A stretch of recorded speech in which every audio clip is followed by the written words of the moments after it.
Hello, everyone, and welcome to WHM On-Screen. I'm Andrew Jupin alongside Eric Siska and Chris Cabin. Hello, everybody. We are not live. We're recording this in studio. We're being recorded.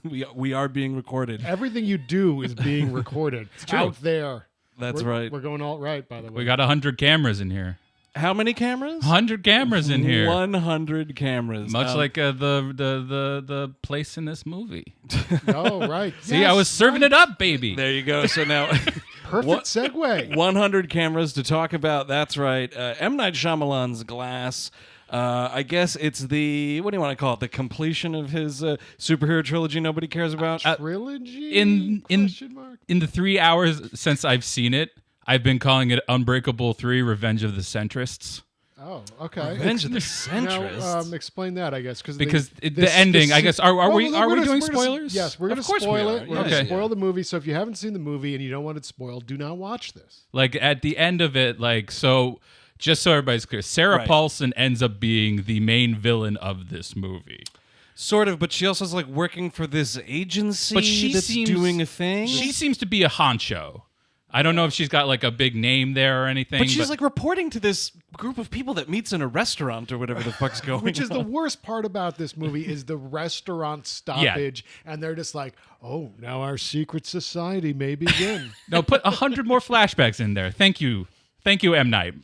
But she's also listening in the first scene when we see her where she's revealed as one of the villains. She's listening to somebody give the speech. So she does seem to be pretty up there. They allow her to be a presenter. Wait, does she get a promotion in the middle of this movie? Yeah, Is I that think what so. you're saying? It's an unseen thing. But since she's taking over this whole place, Because this was like the big twist of the movie, basically. is that So, yeah. they have a Clover-like group. Dude, talk about stealing right from Halloween 6, by the way. Who knew that movie would ever get ripped off? Well, M. Night would do it. So I guess if you're not familiar, this is the movie that completes almost what is it?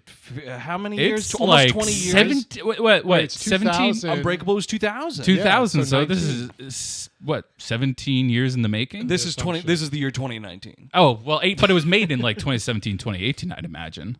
I think they probably shot this movie in 2018. Yeah. Okay. But so this is the third movie in this like Unbreakable franchise. Unbreakable comes out in 2000. It's excellent. It tanks. He reveals that he wanted to make like this trilogy about superheroes or whatever, and he never got to do it. And then he went on and made a bunch of shitty movies. And then he made what's it called? Split. Split Okay. and The Visit were both very big hits. Right. And Split.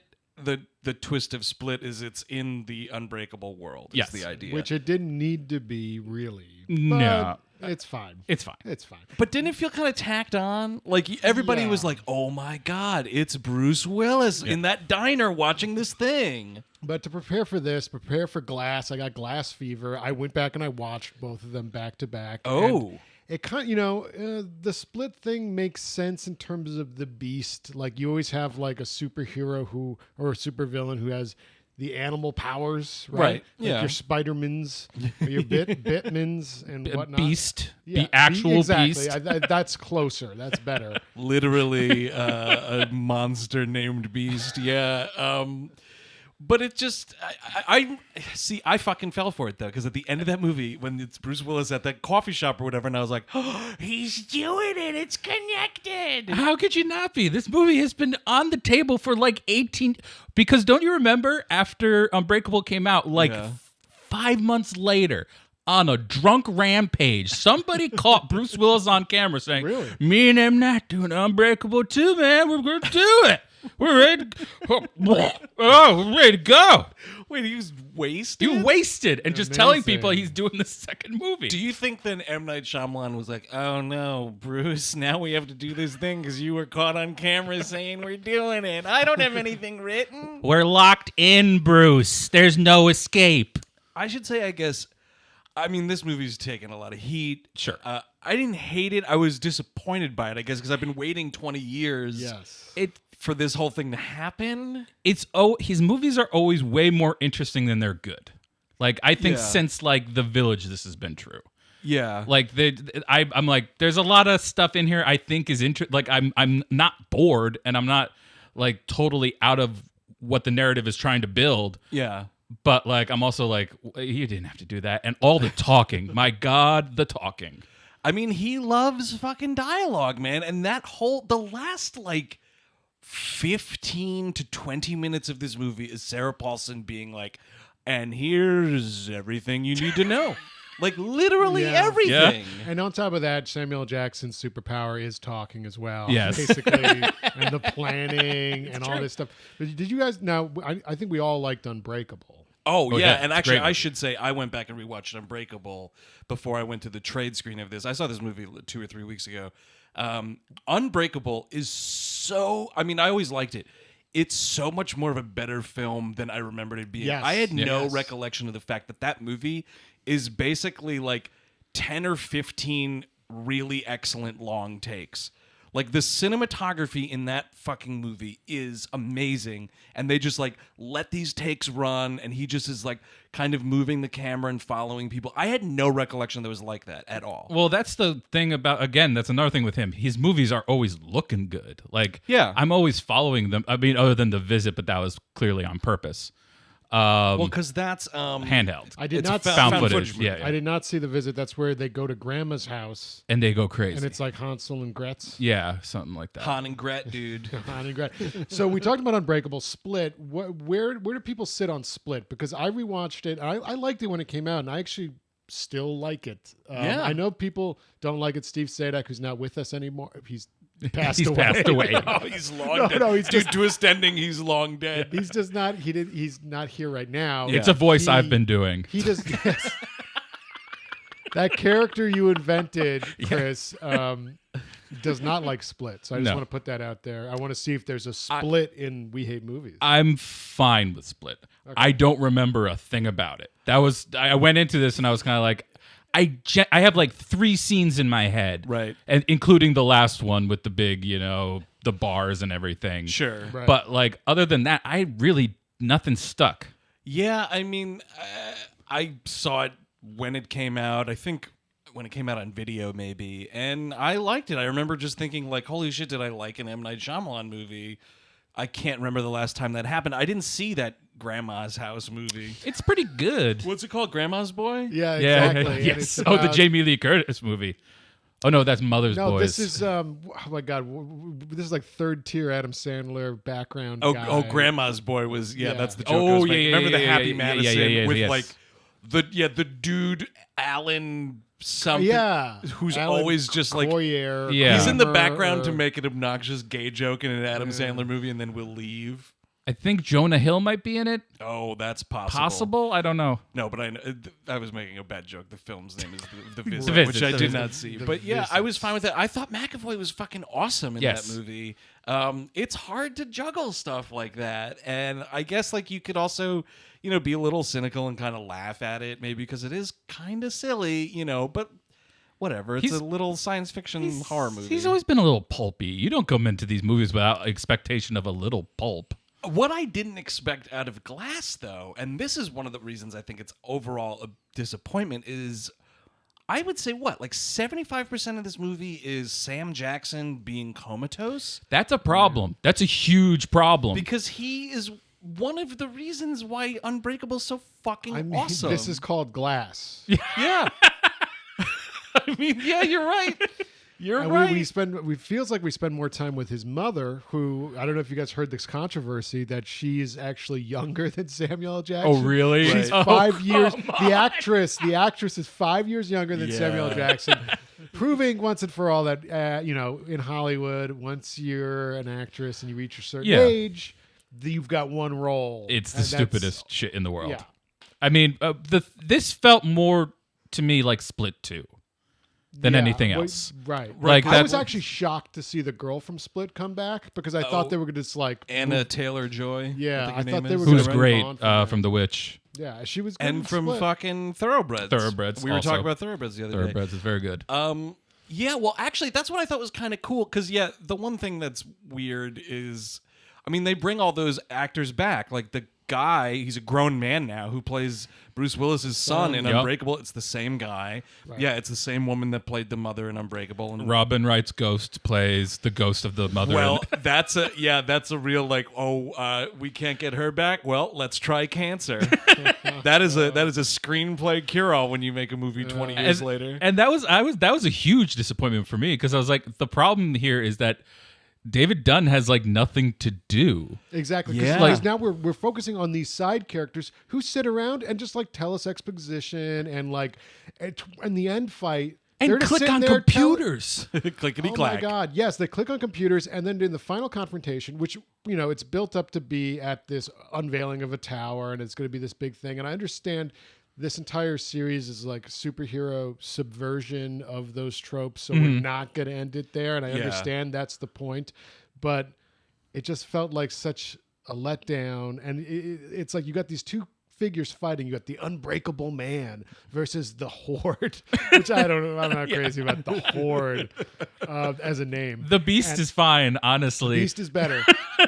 They're fighting, and then you just have like Glass, like rolling up, going, "Hey, he's a water hurts that guy." Yeah. So, and then it's just like okay, and then you got David Dunn Jr. I don't know what the character's name is. Little Billy. Little I don't Dunn. know. Yeah. Lil Dunn. Lil Dunn. Like Lil Pump. Lil Dunn. Little Dunn. And then he's like, "Well, you know what? The Mr. Glass killed your father. Did you know that?" So it's just like I understand they're like throwing wrenches in each other's plans, but it's just like it just felt. I felt lazy. Here's the thing: I need this superhero standoff to leave the parking lot. Well, here's the thing. Do you remember about Unbreakable?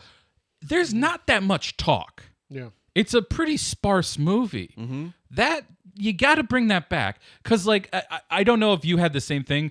The thing that drove me the most nuts in this movie, that scene where Sarah Paulson is talking to Dunn Jr. The first time that she's interviewing him, and he's like preparing for the interview and everything, and he walks in, and then they cut to after it. And then she explains what happened in the scene they didn't show. I almost lost my mind.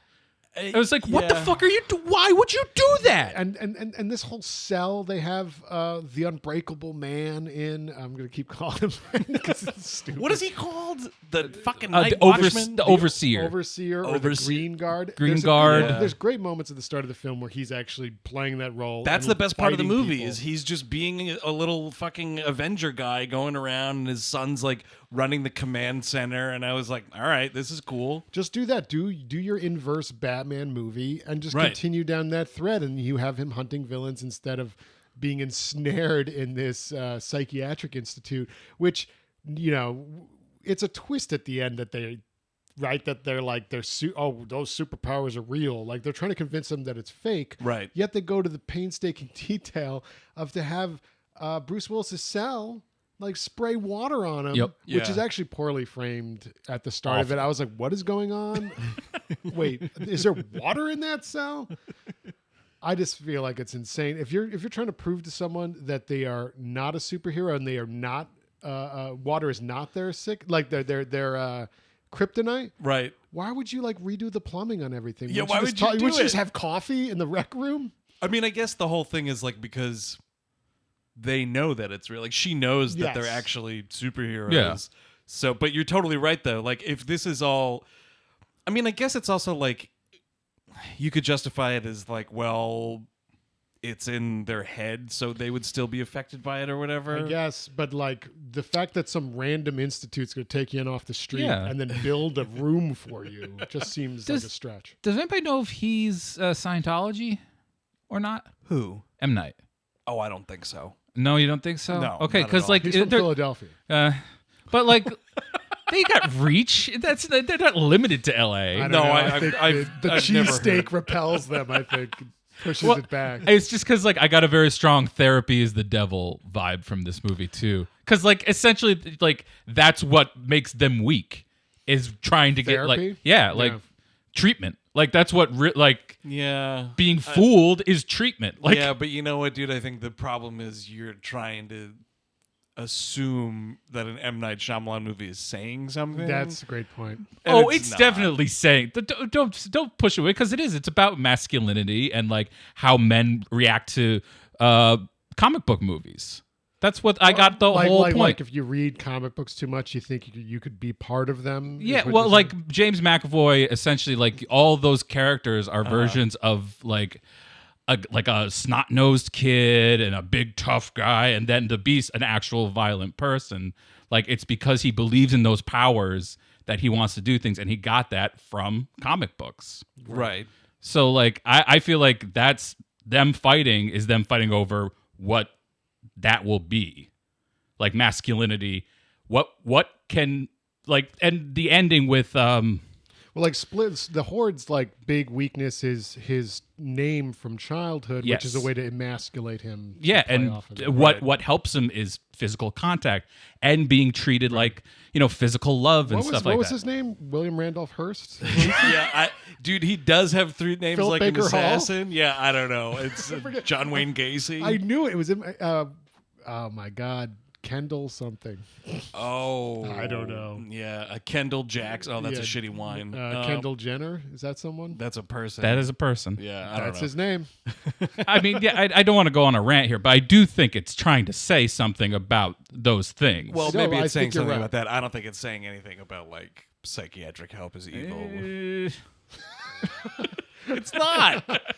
It's literally like the evil no, I corporation masks itself as therapy I and think treatment. You're giving the movie too much credit. I do think that because give I them feel like, all credit. I think like M. Night thought out these characters pretty well, and I do at the end like Glass's turn of like slitting that orderly's throat and like taking over the facility. That was pretty badass. and this whole plan, but Did you lose it? You I just lost that it. My thread? God, I think I got lost in the House of Glass. I just remember looking at my watch and being like, man, I know that this movie's like right around 2 hours. We are still just in this facility. And we haven't even gotten to that group therapy session scene from the trailer.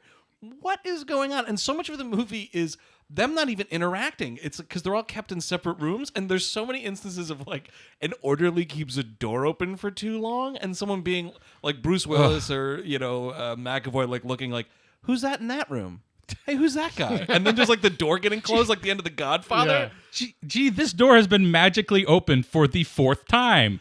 I remember what I was getting at now. Like I feel like everything's really well thought out, except for the turn of the secret society taking out superheroes. I just think that was tacked on as his like twist, and it wasn't well thought out. Well, because how much of a problem are superheroes that we need this secret society to be eradicating all of them? Like, what are we talking about? Like, how many do they deal with on average, like annually? Exactly. And then is this occurring across the planet? Or Is it like what are centralized, like locally in Philadelphia? Is this like a Philadelphia organization? Well, it's like literally a reverse Incredibles.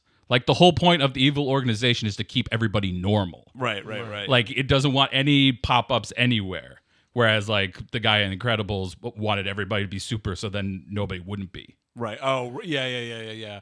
It's weird though, like because I guess their mission is what, like they can convince these people that they aren't superheroes, but if that fails, then they just murder them. Yeah, they would just take them out with just shooting them too. I mean, I understand like this entire trilogy's like the banality of evil or even superpowers. It's like if superpowers existed, if these secret societies existed, they'd be very ordinary and dull. Right. But your third movie after almost 19 years, I need something extra at the end. I don't know why. I just do. I think it was all the fact that Samuel Jackson is comatose literally through 2/3 of this movie. And it's called Glass.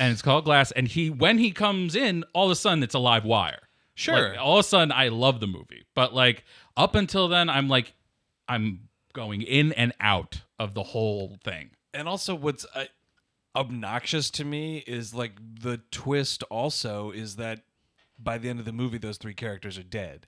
And you don't expect that. Like Bruce Willis is drowned. Samuel L. Jackson's like, I guess, ostensibly just broken to death.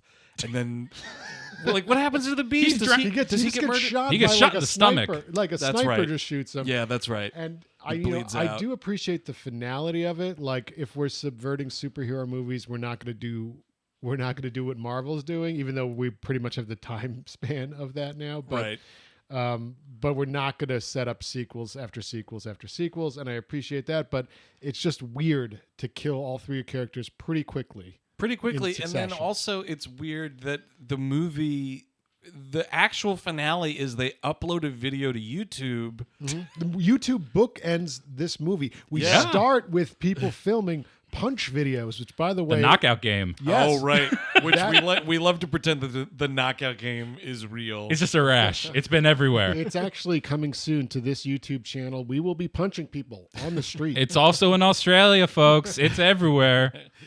It's weird though because like he sort of does set up a sequel, like, and the setup is whatever he could want it to be because it's everybody like sharing the video on YouTube that these people had powers or Now, something. yeah. So like every single, like, the twist is like, oh, all those cameras installed in the facility was the weakness because Right. Glass knew how to hack in and send all the footage somewhere, I guess, to a separate database. Yeah, Live Leak or whatever. Yeah.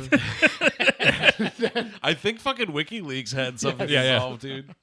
To Julian. He gets it to Julian. And what's and which is fine. I don't really want to see a movie where some kid in another part of the country or another part of the world wakes up looking at a YouTube going, oh, I can be someone. Oh, I've got a power. Right. I just feel like, what are we going to do then? It's just going to start over again with the same. Yeah, I guess so. I mean, so I guess it is kind of final because then you're just making another movie. Unless it's a thing where like all of those people are like the son and the girl from Split and then the mother, I guess, who a should be ragtag what, group. like 90 years old? Yeah, I guess don't this know. woman is I don't supposed to know. be. Samuel Jackson's 70. Right. So this woman's 65. She should be at least 85 if you had like probably, Right, teen yeah, yeah, pregnancy, yeah. maybe. So then it's Hollywood age. like, well, so then what it would be like. He should have been raised by Kirk Douglas, is what I'm trying to say. Yeah, okay. No, I'm saying like the next movie could be the three of them are like riding around in a van trying to find other superheroes. or Oh yeah, something. like it was the old man down at the mill. Right. Well, we got a report of like a kid in Iowa can fly or Deep something. Purple blaring out the van. Oh, absolutely. Smoke. And I do think this movie's okay in as a whole, it's fine. But the thing that really drove me up a wall. Sure. Up the 'Cause wall this like the is- beast, dude. This is something like I even do, so I relate to it and I dislike it. Crawl up the Is- wall like the beast. Depends how much I have to drink. Uh-huh. But the three characters you're talking about, they all sit down at on a bench, and they're just like sitting around going, waiting for my YouTube video to go viral. Anyone looking at YouTube videos? And that's what I do all the time. I go Sure. to Grand Central Terminal, Right. and I'm just like, nope, no one saw my YouTube. Nothing yet. It's just weird. Yeah. That they're just like waiting for the news to hit. I Yeah, guess. It would be big news, I guess, but would it be that big of news that people got shot and did weird shit? No, because like people That's what would happens every spend day. half the time anyone was That's interested not in the real. video debating like whether or not it was exactly. real, and then everybody would forget about it. Also, from what they show, it's like I don't know. So what? David Dunn bends a bar. Oh, what? Did you show Samuel L. Jackson talk? Yeah. Those were That superhero. those were actually this is Alex Jones. Those were crisis actors. Crisis actors. I can confirm that the Horde is a crisis actor. He also appeared in a vacuum cleaner commercial. You can see right here. There he is with a Hoover. I saw him in a production of Dune on the BBC, folks. I know I saw it. Or tell me I didn't see it. I saw it.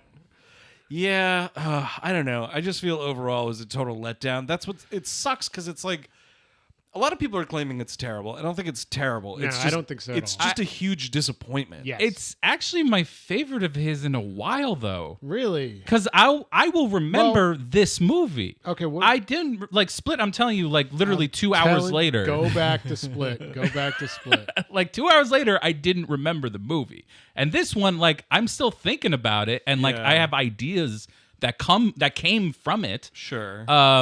So like I don't know. Like it's all been like mid-range hits with him for like so long now. M Night Shyamalan plays his mid-range hits. Well, Eric, let me ask you this because I don't remember.